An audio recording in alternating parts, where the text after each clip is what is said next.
జాతీయ అధ్యక్షులు చంద్రబాబు నాయుడు గారికి,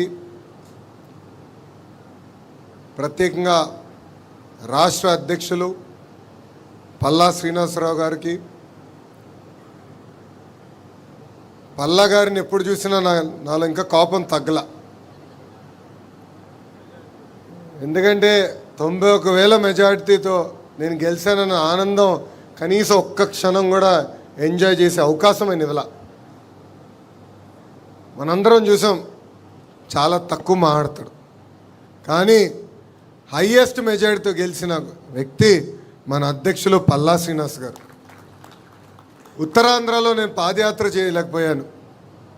శంకరామం కార్యక్రమంలో నేను తిరిగినప్పుడు పల్లన్న నాతో ఉన్నారు.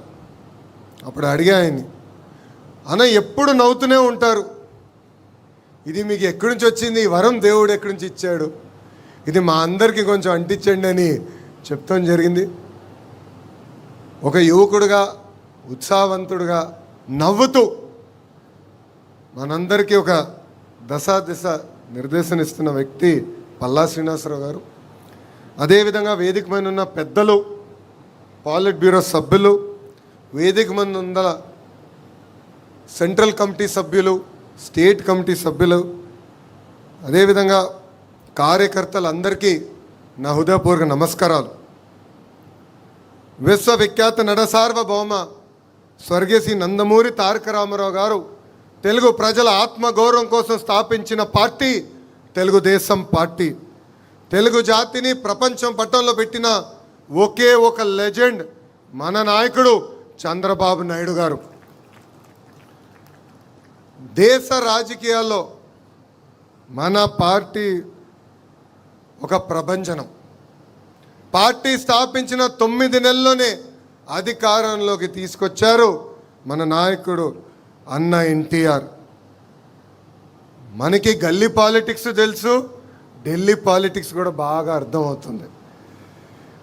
ఓడిపోయినప్పుడు వెనక్కి తగ్గలేదు, గెలిచినప్పుడు కాళ్ళు ఎగరేసుకుని తిరగలేదు. నిత్యం ప్రజలకు అందుబాటులో ఉంటూ ప్రజల సమస్యలు పరిష్కరించిన పార్టీ ఒక తెలుగుదేశం పార్టీ.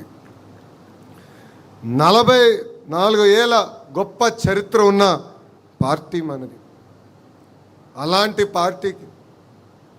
పార్టీకి ప్రత్యేకంగా నన్ను నేషనల్ వర్కింగ్ ప్రెసిడెంట్గా నియమించిన మన అధ్యక్షులు చంద్రబాబు నాయుడు గారికి, దాంట్లో కీలక పాత్ర వహించిన వేదిక ముంద నాయకులకి పేరు పేరున నా హృదయపూర్వక ధన్యవాదములు. ఒక మాటలో చెప్పాలంటే నాకు బాధ్యత పెరిగింది.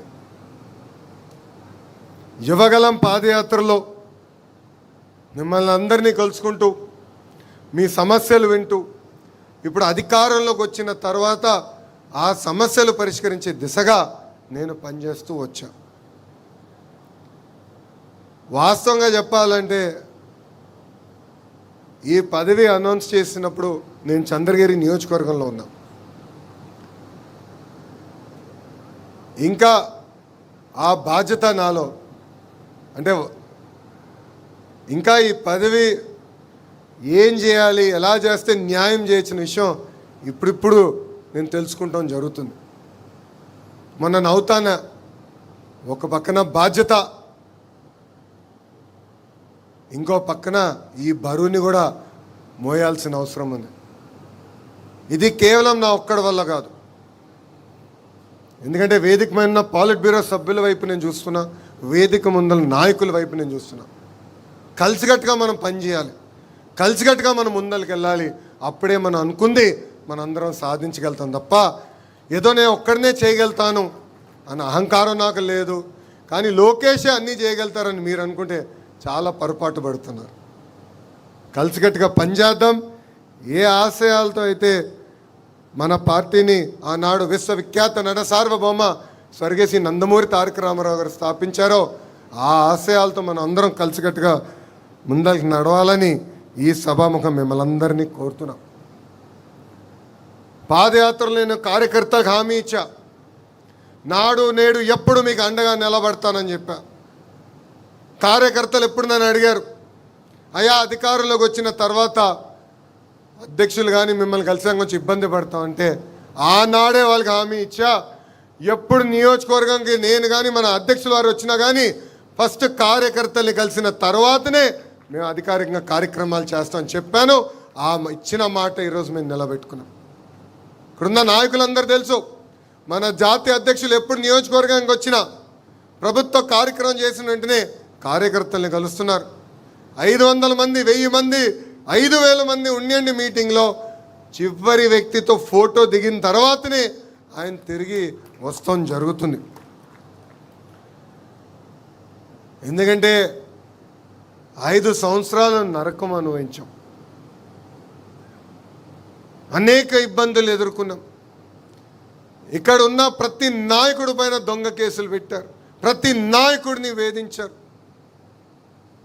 అందుకే నేను గర్వంగా చెప్తున్నా, పుంగనూరు నియోజకవర్గంలో నామినేషన్ పత్రాలు లాగాలనుకున్నప్పుడు తొడగొట్టి మీసాలు మెలేసి రా రా అని చెప్పిన మన అంజిరెడ్డి తాతనే మీ లోకేష్కి స్ఫూర్తి. అంతేకాదు మెడపై కత్తి పెట్టి వాళ్ళ నాయకుడికి జై చెప్పమంటే జై తెలుగుదేశం, జై చంద్రబాబు చెప్పి ప్రాణాలు కోల్పోయిన తోట చంద్రయ్యనే నాకు ఒక ఆదర్శం. పల్నాడులో ఏకంగా ఒక తల్లిపైన దాడి చేసి రక్తం కారుతున్నా కూడా చివరి ఓటు పడే వరకు బూత్లో నిలబడిన మంజులా గారే నాకు ఒక లక్ష్యం. కరెక్ట్గా కృష్ణానది గట్టుపక్కన గాంధీ గారు అని ఒక సీనియర్ నాయకుడు ఉన్నారు, అనేక మార్లు కార్పొరేటర్గా చేసిన వ్యక్తి. వాళ్ళ నాయకుడిని నిలదీస్తున్నాడని ఏకంగా కంటి చూపు పోయే విధంగా పొడిశారు.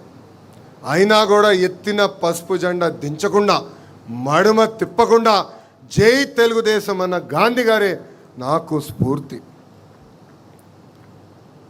కోటి సభ్యత్వాలతో రికార్డులు మనందరం బద్దలు కొట్టాం. కార్యకర్తల సంక్షేమమే ఒక లక్ష్యంగా పెట్టుకుని మనందరం పనిచేసాం. గతంలో ప్రమాదంలో ఎవరైనా చనిపోతే 2 లక్షల రూపాయలు వచ్చే బీమాని ఏకంగా ఈరోజు 5 లక్షల రూపాయలు మన పార్టీ చేసింది. ఇప్పటికీ కార్యకర్తల సంక్షేమం కోసం 160 కోట్ల రూపాయలు ఖర్చు పెట్టిన ఏకైక పార్టీ ఒక తెలుగుదేశం పార్టీ. విద్య, వైద్యం, స్వయం ఉపాధికి అనేక కార్యక్రమాలు చేస్తున్నాం. ఏకంగా ఒక పెద్ద వ్యవస్థని మేము ఈరోజు ఏర్పాటు చేసాం. బ్లాక్ 2లో ఆ వ్యవస్థ పనిచేస్తుంది. కార్యకర్తలకు అండగా నిలబడతాం. కార్యకర్తల తరపున వాళ్ళ సమస్యలు పరిష్కరించే బాధ్యత మనందరం తీసుకోవాలని ఈ సభాముఖంగా కోరుతున్నాం. గడిచిన 44 ఏళ్ల ప్రయాణంలో పడ్డాం, లేచాం, కానీ ఎప్పుడు నిలబడ్డాం, ఎప్పుడూ మన అధైర్యపడలేదు. దానికి ప్రధానమైన కారణం మన సిద్ధాంతాలు. సమాజమే దేవాలయం, ప్రజలే దేవుళ్ళు అని చెప్పిన గొప్ప నాయకుడు అన్న ఎన్టీఆర్. ఆయన ఆశయాలతో మనం ఇన్నాళ్ళు నడుచుకుంటూ వచ్చాం.